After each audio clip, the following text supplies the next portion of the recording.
मगध देश की राजधानी राजगृह में धनपाल नाम का एक अत्यंत धनी और प्रतिष्ठित सेठ रहता था।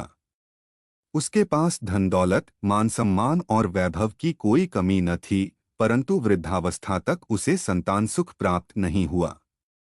अंततः भाग्यवश उसके घर एक पुत्र का जन्म हुआ।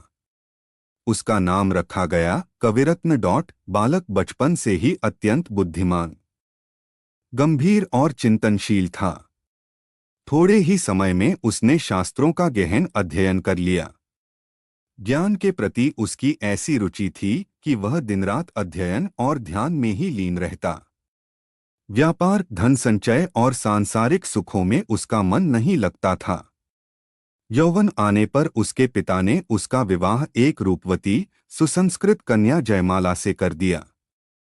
जयमाला अपने पति को अत्यंत प्रेम करती थी और चाहती थी कि वह भी गृहस्थ जीवन में रुचि ले, परंतु कविरत्न का मन वैराग्य की ओर झुका हुआ था। वह पत्नी के प्रति भी उदासीन रहता। यह देखकर जयमाला अत्यंत दुखी रहने लगी। उसने अपनी सास सुधामती से अपनी व्यथा कही। सुधामती ने अपने पति से शिकायत की कि पुत्र न व्यापार में रुचि लेता है, न पत्नी से स्नेह रखता है। सेठ धनपाल ने कहा, युवावस्था में यदि पुत्र कुछ समय मन की करे तो इसमें क्या दोष? ध्यान और ब्रह्मचर्य कोई बुरी बात नहीं। परंतु माता के आग्रह पर सेठ ने कुछ नगरवासियों को कविरत्न की संगति बदलने का उपाय करने को कहा। उन लोगों ने उसे रंगरंगीलों की संगति में डाल दिया। धीरे धीरे उसका मन भोगविलास की ओर आकर्षित हो गया। कुछ ही समय में वह एक प्रसिद्ध नर्तकी देवांगना के प्रेम में पड़ गया। वह मद्यपान और विलास में डूब गया और घर परिवार से पूर्णतः विमुख हो गया। 12 वर्ष बीत गए, पर उसने अपने माता पिता और पत्नी की सुध नहीं ली। एक दिन उसके घर से एक सेवक संदेश लेकर आया कि माता पिता तुम्हें याद करते हैं। कविरत्न ने लापरवाही से उत्तर दिया, अभी तो मुझे यहाँ आए 12 दिन ही हुए हैं। मोह में डूबा हुआ व्यक्ति समय का भान खो देता है। उधर दुख और चिंता में उसके माता पिता संसार से चल बसे। घर में अकेली जयमाला रह गई। व्यापार ठप हो गया और उसे चरखा चलाकर जीवनयापन करना पड़ा। एक दिन देवांगना की माता ने कविरत्न को घर से निकाल दिया, क्योंकि अब उससे धन की आशा नहीं थी। पश्चाताप से भरा कविरत्न लज्जित होकर अपने घर पहुंचा। जयमाला ने उसे देखकर क्षमा कर दिया।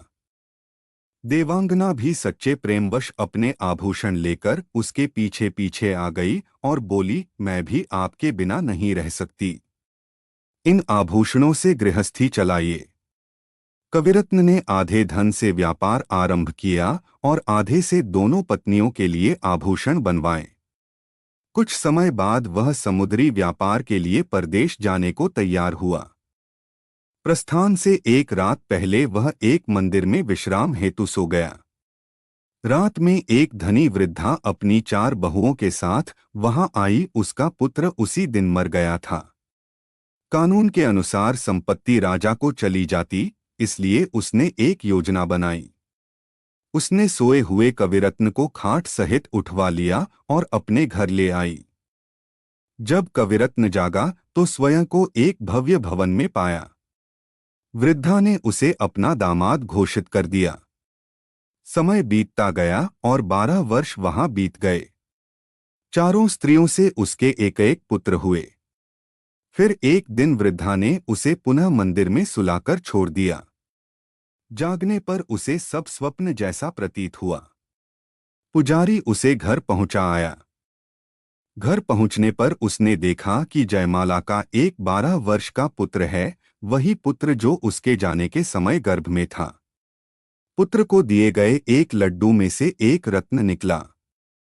अन्य लड्डुओं में भी रत्न मिले। उन रत्नों से उसने व्यापार बढ़ाया और पुनः समृद्ध हो गया। उसी समय राजगृह के राजा श्रेणिक का हाथी तालाब में फंस गया। एक हलवाई ने उसी रत्न के प्रभाव से जल सुखाकर हाथी को बचा लिया। मंत्री अभय कुमार ने बुद्धि से पहचान लिया कि रत्न वास्तव में कविरत्न का है। सत्य प्रकट होने पर राजा प्रसन्न हुए और अपनी कन्या का विवाह भी कविरत्न से कर दिया। अब वह नगर में कविरत्न शाह के नाम से प्रसिद्ध हो गया। कुछ समय बाद उसकी वे चारों पत्नियां और पुत्र भी उसे खोजते हुए आ पहुंचे। मंत्री की सहायता से सबका मिलन हुआ और परिवार पुनः एक हो गया।